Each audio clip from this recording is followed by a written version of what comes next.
ये जीव माँ के गर्भ से जब बाहर आता है तो जब 6 दिन का हो जाता है तो धर्मराज के 2 देवदूत, जिनको चित्रगुप्त कहा जाता है, चित्र और विचित्र, ये दोनों कंधे पर बैठा दिए जाते हैं। उसी दिन से ये जीव मन से, वचन से, कर्म से जो कुछ भी शुभ अशुभ कर्म करता है, मैं फोटो के दर्ज होता रहता है।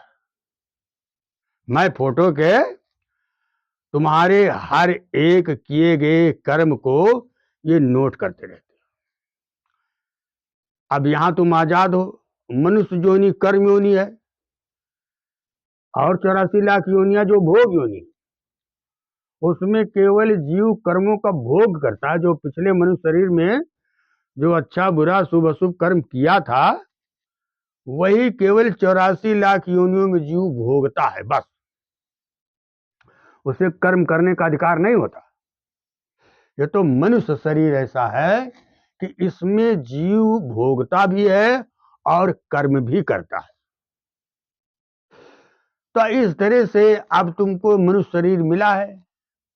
अब तुम चाहे साधु बनो, चाहे डाकू बनो, चाहे जोगी बनो, चाहे भोगी बनो, चाहे डॉक्टर बनो, चाहे बैरिस्टर बनो, चाहे सिद्ध बनो, चाहे गिद्ध बनो, मांस मच्छी मदिरा खा के तुम गिद्ध बनो, तो तुमको पूरा अधिकार है। ये अधिकार देवताओं को नहीं है। तो जीव को यहाँ पूरा पूरा अधिकार मिला। अब चाहे जो तुम करना चाहो करो, तुमको कोई रोकेगा नहीं, टोकेगा नहीं। लेकिन हाँ, यह है कि दर्ज हो रहा है। एक एक क्षण की पूरी तुम्हारी कार्यशैली दर्ज हो रही है। और ये तब तक दर्ज होगा जब जमदूत आके पहुंच जाएंगे तुमको लेने के लिए, और जीवात्मा का खिंचाव करना शुरू कर देंगे। तब ये दोनों चित्रगुप्त ये अपने अपने कर्म, तुम्हारे कर्मों की गठरी ले करके और ये सीधे निकल जाएंगे, एक शुभ और एक अशुभ। ये कर्मों की गठरी तुम्हारी ले करके और धर्मराज के दरबार पहुंच जाएंगे। ये जीव, ये तो जीव बाद में पहुंचेगा। पहली बार जब जीव का प्राणांत होता है तो ये तो 2 ही 4 मुहूर्त में पहुंच जाता है। लेकिन वहां इसका हिसाब नहीं होगा, इसके कर्मों का हिसाब नहीं होगा। उसके बाद तुरंत जीव वहां से छोड़ दिया जाएगा। यह प्रेत गति में जीव भाग करके वहीं फिर चलाएगा, जहां इसका परिवार है, जहां इसका घर है, जहां बेटी बेटा है, जहां बाल बच्चे हैं, जहां इसकी खेती गृहस्थी है, ये जीव वहीं भाग करके फिर वापस चला जाएगा। प्रेत गति में है, पेट बहुत बड़ा है, मुंह सुई के छिद्र बराबर, एक एक बूंद पानी के लिए तरसेगा जीव। इस तरह से यही जीव भटकता है। अब यह है कि परिवार वाले जब पिंडदान करते, देखिए जो व्यवस्था सनातन धर्म के अंदर है, ये व्यवस्था किसी धर्म में नहीं है। और कोई धर्म धर्म थोड़ी है वो। धर्म सही पूछा जाए तो सनातन धर्म है। इसमें पूरी व्यवस्था दी गई। जीव कैसे मुक्त होता है, जीव कैसे नरक से उद्धार होता है, स्वर्ग क्या है, नरक क्या है, ये सारी बातें सनातन धर्म के अंदर है। तो इस तरह से जब पिंडदान हो जाता है, वो लंबी प्रक्रिया है, फिर कभी इस पर चर्चा हम करेंगे। पिंड माने होता है शरीर, दान माने देना। तो पिता जो है तब बेटे को शरीर देता है। ये आपका शरीर जो है ना, इसको आप अपना कभी न कहिएगा। ये माँ के रज और पिता के वीर से इसकी रचना हुई है। ये माता पिता की अपार दया है जो तुमको शरीर मिला है। सोचने की बात है कि 9 माह गर्भ में वास किया, अरे मेहमान रहा उस माता का, पाल पोस कर बड़ा किया। ये बलिदान रहा उस माता का कि लूला लंगड़ा तू कुछ भी रहा, पर भगवान रहा उस माता का। अरे जीते जियाच न्याने दिया, ये ध्यान रहा उस माता का। अरे कीड़ी से लेकर कुंजर तक माता सब व्यापी कोई नहीं। अरे जो माँ के कर्ज को भूल गया तो तुस्सा पापी कोई नहीं। ये माता पिता का बहुत बड़ा योगदान है। ये शरीर उन्हीं का दिया हुआ है। और जिस दिन पिता का देहांत हो जाता है तो वो तो लिंग शरीर में हो गया, तब बेटा उसको शरीर वापस करता है। जब पिंडदान देता है तो पहले दिन के पिंडदान से मूर्धा की रचना होती है, दूसरे दिन के पिंडदान से भुजा की रचना होती है, तीसरे और चौथे दिन के पिंडदान से पेट और पीठ की रचना होती है, पांचवें और छठवें दिन के पिंडदान से कट भाग का की रचना होती है। इस तरह से सातवें आठवें यानी 10वें दिन जो होता है, कहते कि आज 10 गात, जब 10 गात का पिंडदान हो जाता है तो गात माने होता शरीर, 10 इंद्रियों सहित शरीर शुद्ध हो जाता है। और जब शरीर शुद्ध हो गया तब उस जीव को अब यातना शरीर इसको मिल जाता है। अब यातना शरीर जीव को मिल जाता है और तब यहां से चलता है। तो पहली बार जब प्राणांत होता है जीव का, तो जब जमदूत आते हैं तो कोई सूकर है, कोई कुकर है, कोई खरा है, कोई बगा है, कोई गधा है, जैसे जैसे आए थे उसी अपनी सवारी से, अपने वाहन से जीव को बांध छोड़ करके लेके चले जाते। लेकिन अब दोबारा जब जीव जाएगा यहां से, तब ये अपने पैरों पर चल करके जाएगा, क्योंकि अब यातना शरीर इसको मिल गया है। अब ये कर्मों का भोग भोगते हुए जाएगा। ऐसे यातना शरीर जब मिल गया तब इसको फिर जमदूत आएंगे। अब जमदूत इसको मारते पीटते लेकर के जाते। जमपुरी 86,000 योजन जमपुरी है, 21,000 बैतरणी है। इतना लंबा रास्ता जीव 47 दिन में पूरा करता है, महापुरुषों ने लिखा है। अब जमपुरी का रास्ता तो बड़ा विचित्र है। ऐसे पता लगा कि 12,000 योजन बालू तप रही है, ऊपर से हजारों सूर्यों की गर्मी है, अथाह गर्मी, असहनीय गर्मी। अब जीव प्यास से परेशान है, गर्मी से परेशान है। ऐसे चिल्ला चिल्ला के बेटे को, भाई को, पत्नी को, पुत्र को, मित्र को, नाते रिश्तेदार को चिल्ला चिल्ला के बुलाता है कि भैया हमको प्यास लगी है, पानी पिला दो, हमारा प्राण निकल जा रहा है, भैया हमको प्यास लगी, पानी पिला दो। लेकिन दुख की बात है कि आज परिवार का कोई भी व्यक्ति इसका सहयोग करने वाला नहीं है, या दुनिया का कोई भी जीव अब उसको पानी देने के लिए नहीं जाने वाला है। ऐसे जीव रोते चिल्लाते गिरता है, बेहोश हो जाता है। ऐसे रोते चिल्लाते जीव गिरता है, बेहोश हो जाता है। ऊपर से जमदूत अलग से मारते हैं कि बुलाओ बेटे को, बुलाओ पत्नी को, जिसके पीछे तू सारी जिंदगी परेशान रहा है, अब बुलाओ, इस नरक में देखे तुम्हारा कौन साथ देता है। ऐसे जीव गिरता है, बेहोश हो जाता है। कृतम पर्जन्यार्थे मया कर्म शुभाशुभम, इसी परिवार वाले के लिए मैंने क्या नहीं किया। सिर्फ परिवार के भरण पोषण में मैंने चोरी, बेईमानी, लूट मार, ठगी, छल कपट सब किया। लेकिन आज खा पी करके परिवार वाले अलग हो गए, एकाकी दग्धो, हम अकेला मैं दग्ध हो रहा, गतास से फल भोगना। सब खा पी करके अलग हो गए, आज कर्मों का भोग में अकेला भोग रहा हूं। ऐसे जीव रोता है, चिल्लाता है, गिरता, बेहोश हो जाता है। लेकिन नहीं, कंचित काल जीव जब मनुष्य शरीर में रहा, थोड़ी होशियारी कर दिया था तो उसको सहयोग मिल जाएगा। ऐसा नहीं है कि मृत्यु का कोई सहयोगी उसको नहीं मिलेगा, मिलेगा। लेकिन अगर उसने जरा सी होशियारी कर दिया तो कौन? लिखा है कि नरक में गुरु बिना कोई ना सहाय, और नरक में गुरु बिना कोई ना सहाय। अरे गुरु बिन कोई ना सहाय, नरक में गुरु बिना कोई ना सहाय। के मात पिता सुत बांधव नारी, स्वार्थ के सब भाई।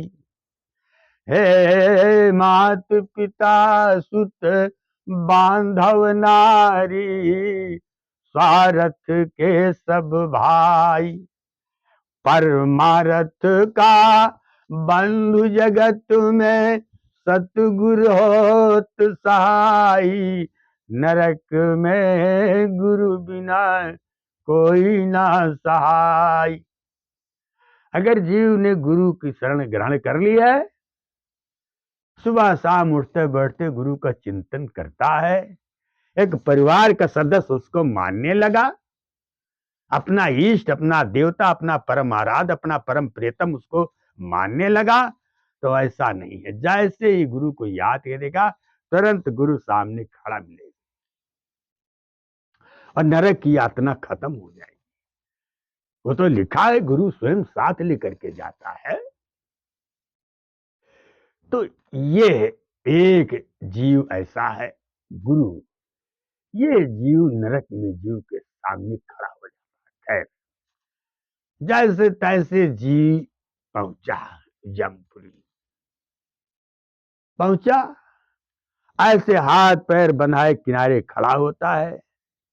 इसके कर्मों की गठरी ऐसे रखी जाती है कि शुभ क्या है, अशुभ क्या है, पुण्य क्या है, पाप क्या है, ये सब गठरी ऐसे खोली जाती है और जीव खड़ा रहता है। उसी के सामने सब निकाला जाता है। ये देखो तुमने पुण्य क्या कमाया है और पाप क्या कमाया है, किसको मारा है, किसको काटा है, किसको लूटा है, किसका खाया है, किसको खिलाया है, ये सब इसी के सामने ऐसे चित्रगुप्त निकाल निकाल करके रखते हैं। और वही गठरी में दे करके और तब जीव का तय किया जाता है। ये जीव बार बार जमपुरी नहीं जाता है। कोई कुत्ता मरे, बिल्ली मरे, कीड़ा मरे, मकोड़ा मरे, सांप बिच्छू पशु पक्षी जो भी शरीर छूटे तो हरदम जमदूत, ऐसा नहीं है। हर बार जमदूत नहीं आएंगे, वो सब भोग योनि है, यही जीव मरता है, यही दूसरा शरीर धारण कर लेता है। ये तो मनुष्य शरीर ऐसा है कि यहाँ जब जीव का प्राणांत होता है तब इसका यमपुरी में हिसाब होता है। 84 लाख योनि का ही आखिरी शरीर है। आपकी जब प्राणांत होगा तब जमदूत इसको लेने के लिए आएंगे, ये जीव जमपुरी जाएगा और वहां इसका खड़े खड़े हिसाब होगा। उसी गठरी को देख करके ये जीव का सब तय कर दिया जाता है, किसको संस्कारी के घर भेजा जाए, कि बिकारी के घर भेजा जाए, किसी संपन्न देश में भेजा जाए, कि किसी विपन्न देश में भेजा जाए, माँ के गर्भ में ही इसको अंग भंग कर दिया जाए, कि आजीवन स्वस्थ सुंदर दुरुस्त रखा जाए। कौन बेटा होगा, कौन बेटी होगी, कौन पत्नी होगा, कौन शत्रु, कौन मित्र, कौन माता, कौन पिता, उसी गठरी में से सब निकाला जाता है जीव का। उसमें कई कई जन्मों का हिसाब पड़ रहता है। उसी गठरी में जीव की कई कई जन्मों की कमाई रखी रहती है, सब तय किया जाता है, वही तकदीर इसकी लिख दी जाती है। बार बार उसमें छेड़छाड़ नहीं होता है। जब कुछ होता है वो सब वही पक्का हो जाता है। तभी तो संतों ने लिखा है कि मुकद्दर का सौदा तो तय हो चुका है। क्या बात है कि पहले बना प्रारब्ध, पीछे बना शरीर। अरे उसके भाग्य की रचना, प्रारब्ध की रचना पहले होती है, शरीर तो भी बाद में मिलेगा। वो तो यातना शरीर में खड़ा है जी। तो तेरे मुकद्दर का सौदा तो तय हो चुका है, अरे किया है जो पहले वही पाइएगा। कि मुकद्दर का सौदा तो तय हो चुका है, हे मुकद्दर का सौदा तो तय हो चुका है, अरे किया है जो पहले वही पाइएगा। अरे अमीरी गरीबी है तेरी कमाई,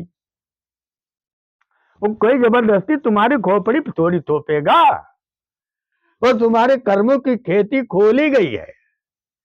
तो अमीरी गरीबी है तेरी कमाई, हे ये अमीरी गरीबी है तेरी कमाई, देख करके इसे ना घबराइएगा कि मुकद्दर का सौदा तो तय हो चुका है। अब यहां आप कुछ नहीं कर सकते हो, जो विधना ने लिख दिया छठी रात के अंक, अरे राई घटे न तिल बढ़े, अरे मन रहो निसंक, भाग्यम फलति सर्वत्र, ना विद्या न च पौरुषम। वो प्रारब्ध जो होता है ना, वो जैसे होगी होतव्यता तैसे मिलेंगे सहाय, वैसे सहयोगी तुमको मिलते चले जाएंगे। जैसा प्रारब्ध होगा ना, तो अंतःकरण तुम्हारा उसी वसीले से चलेगा। अब यहां कोई कहे कि मैं फेर बदल कर लूं, तो केवल संतों के यहां जाने पर थोड़ा मोड़ा अगर महापुरुष दया कर दे तो बदलाव किया जा सकता है। उसके अलावा किसी देवी देवता में या किसी कर्मकांड में ऐसी कुवत नहीं कि ते प्रारब्ध को बदल दे। तुम पाप करोगे तो पाप का फल तुमको मिलेगा, और पुण्य करोगे तो पुण्य का फल मिलेगा। लेकिन जो कर्मों का बोझा है उसको तुम्हें भोगना पड़ेगा। एक हाथ पे आग रखोगे, एक हाथ पे बर्फ रखोगे, तो ये ठंडा लगेगा, ये जलेगा। ऐसा नहीं कि इस पर आग रख लो और इस पर बर्फ रख लो तो ये जाके आग को तपन को ठंडा कर दे, ऐसा नहीं है। यहां जो कर्म कर रहे हो ये आगे की व्यवस्था है। उपाधि रूप लिंग शरीर तुम्हारे साथ लगा हुआ है, पिछले जन्म का लिंग शरीर तुम्हारे साथ लगा हुआ 17 तत्वों का, 5 ज्ञान इंद्री, 5 कर्म इंद्री, चतुर्थ अंतःकरण और 3 गुण। ये 17 तत्वों का लिंग शरीर तुम्हारे साथ पिछले जन्म वाला लगा है। वो पिछले जन्म में तुम्हारा जैसा खान पान था, जैसा चिंतन था, जैसा ज्ञान था, जैसी बोली बानी थी, वो जैसी प्रवृत्ति थी, उसी आधार पे तुमको ये नया शरीर मिला हुआ है। अगर तुम्हारा भक्ति भाव से परिपूर्ण थे तो भक्ति बीज मरता नहीं, चाहे जुग जाए अनंत, और ऊंच नीच घर उतरे हो संत का संत, वो भक्त ही होगा। अब अगर वो मांस मच्छी मदिरा का सेवन करता है सारी जिंदगी, हिंसक प्रवृत्ति है, तो मीन मांस जो करैया हारा तो 64 जन्म गिद्ध उतारा, वो तो किसी भी शरीर में जाएगा। पशु के शरीर में जाएगा तो शेर चीता भालू बाघ कुत्ता बिल्ली बनेगा, वहां भी मांस से खाएगा, सड़ा गला खूब खाओ। जो जितने जीव हम मांस मच्छी खा रहे हैं ना, ये चिंता न करें, इनके लिए तो लाइन क्लियर है। ये अब तो पता नहीं कितने युग तक के खाएंगे, और उसमें सड़ा गला पुराना नया सब माल मिलेगा इनको, खाओ खूब।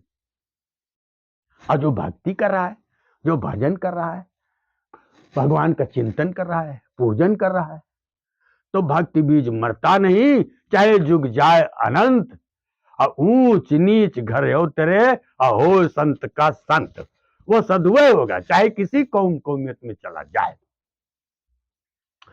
तो इस तरह से ये उपाधि रूप लिंग शरीर तुम्हारे साथ लगा हुआ है, और वही तुमको प्रेरणा देगा, वही तुमको प्रेरित करेगा।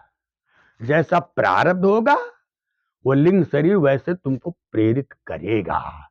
अगर तुम्हारे जीवन में दरिद्रता लिखी है, प्रारब्ध में बीमारी लिखी है, अभाव लिखा है, तो तुम्हारा चाल चलन भी वैसे हो जाएगा कि तुम अनायास उसी दुर्गति के रास्ते चले जाओगे। वैसे तुम्हारे कर्म, वैसे तुम्हारे कृत्य हो जाएंगे कि तुम उसी रास्ते निकल जाओगे। अच्छा, मजे की बात देखिए कि यह मौजूदा जीवन पिछले शरीर से बंधा हुआ है, और इसी शरीर से अब तुम्हारे अगले शरीर की भी रचना हो रही है। इसी शरीर से तुम्हारे अगले शरीर की रचना हो रही है। यहां जैसी प्रवृत्ति होगी, करी 4,84,000 अजो निभ्रमत या जीव अविनाशी, फिर तो सदा माया कर प्रेरा, काल कर्म स्वभाव गुण घेरा। पिछले जन्म का जैसा स्वभाव, जैसी प्रवृत्ति, जैसा खान पान, जैसा ज्ञान, जैसा चिंतन, उसी स्वरूप में जीव आगे चलेगा। तो इसी शरीर से ये पीछे का और आगे का वर्तमान का तीनों इस शरीर से खेल खेला जा रहा है। आप पिछले जन्म का भोग यहां भोग रहे हो, इसलिए मानसकार ने लिखा है कि और करे अपराध को और पाव फल भोग, कि यह विचित्र भगवंत गति, कि को जग जाने जो। अरे अपराध तो मैंने पिछले शरीर से किया था, अपराध तो मैंने पिछले जन्म वाले शरीर से किया था, लेकिन अब हिसाब ये बेचारा दे रहा शरीर। तो और करे अपराध को और पाव फल भोग, अब ये शरीर बेचारा भोग रहा है। तो यह विचित्र भगवंत गति, कि को जग जाने जो। यह समझना आसान काम नहीं। खैर, तो कहने का मतलब कि मुकद्दर का सौदा तो तय हो चुका है। अरे किया है जो तूने वही पाएगा, अमीरी गरीबी है कमाई तेरी। वह ऐसा नहीं कि जबरदस्ती तुम्हारे सिर पे गरीबी थोप दी गई है, बीमारी जबरदस्ती थोप दी गई है, या झगड़ालू पत्नी थोप दी गई है, या शराबी बेटा थोप दिया गया, ऐसा नहीं है। वो जो कुछ है ना, वो परिवार वाले सब उसी में मिले थे। अफसोस तो ये अमीरी गरीबी है कमाई तेरी है, अमीरी गरीबी है कमाई तेरी, देख करके इसे तू ना घबराइएगा, कि मुकद्दर का सौदा तो तय हो चुका है। कर्म इच्छा बुरा जो था तूने किया उसी गठरी में, कि कर्म इच्छा बुरा जो था तूने किया, तेरे कर्मों की गठरी थी आगे धरी, तेरे कर्मों की गठरी थी आगे धरी। अरे उसी गठरी में परिवार वाले भी थे। आज जो तुम्हारा बेटा है, बेटी है, पत्नी है, माता है, पिता है, भाई है, शत्रु है, मित्र है, वो सब उसी गठरी में कई कई जन्मों के कर्म कर्जे बाकी पड़े थे, और धर्मराज दरबार में उसी में से निकाल निकाल करके छांटबीन करके सब तय किया गया है कि कौन इसकी पत्नी रहेगा, कौन बेटा रहेगा, कौन बेटी रहेगा, कौन शत्रु रहेगा, कौन मित्र रहेगा। सब वही सब तय किया गया था। तो कि उसी गठरी में परिवार वाले भी थे, मगर ये अफसोस पहचान नहीं पाइएगा, उसी गठरी में परिवार वाले भी थे, है ना। लेकिन अफसोस अब यहां पहचान नहीं मिल रहा है कि पिछले जन्म में कौन था।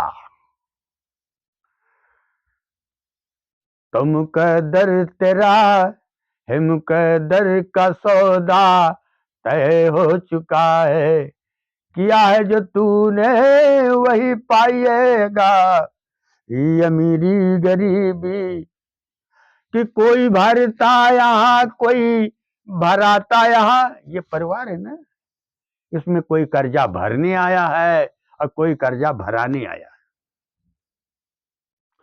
तो कोई भरता यहाँ कोई भराता यहाँ, कर्म कर्जे का है सिर्फ नाता यहाँ। अरे ये जीव चेतन असंग है, निर्लिप्त है, नित्य है, मुक्त है, अजर अमर अविनाशी, ये निर्बंध है। ये अनादिकाल से पता नहीं कितने बार बेटी बेटा दादा चाचा काका मामा मौसिया बना, जहां शरीर धारण किया है वही शरीर के साथ साथ सारे नाते रिश्ते मिल गए। जितने दिन शरीर में रहा है उतने दिन वो सारे नाते रिश्ते, पिता है, पुत्र है, भाई है, बंधु है, माता है, स्त्री है, बेटी है, बेटा, ये सब रहे। और जिस दिन शरीर से चेतन जीव अलग हुआ, वही शरीर के साथ साथ सारे नाते रिश्ते वही छूट गए। जीव अकेला अपना रोता चिल्लाता चला जाता है। तो कोई भरता यहाँ, कोई भराता यहाँ, सिर्फ कर्म कर्जे का है नाता यहाँ। ये जीव केवल कर्मों के अधीन बंधता है, बस इसके बंधने का केवल एक ही रास्ता है, कर्म। ये किसी को जिंदा को मुर्दा, मुर्दा को जिंदा दिखा के उसका धन संपदा ले लिया, किसी को मार डाला, किसी को खिलाया, किसी को पिलाया, किसी को रुलाया, किसी को हंसाया। यही जीव के पीछे दर्द होता रहता है, यही इसका बंधन है, इसी में जीव बनता है। तो कोई भरता यहाँ, कोई भराता यहाँ, कर्म कर्जे का है सिर्फ नाता यहाँ। ये असंग जीव किसी का भी संगी नहीं। ये चेतन जीव असंग है, निर्लिप्त है, मुक्त है। ये कभी किसी की बेटी बेटा नहीं हुआ, ये तो असंग है। तो ये असंग जीव किसी का भी संगी नहीं। अरे कर्जा पूरा हुआ कि चले जाइएगा। जिस दिन जीव का कर्म कर्जा पूरा हुआ, उसी दिन बेटा अपने रास्ते चला जाएगा, बाप अपने रास्ते चला जाएगा। भले बाप ने उसको पढ़ाया लिखाया, शादी ब्याह किया, इतने से इतना बड़ा किया, लेकिन जिस दिन कर्म कर्जा पूरा हो गया, उसी दिन वही बाप अपने हाथ से बेटे को फूटी आंख नहीं देखेगा। कर्म कर्जा पूरा हो गया उसका।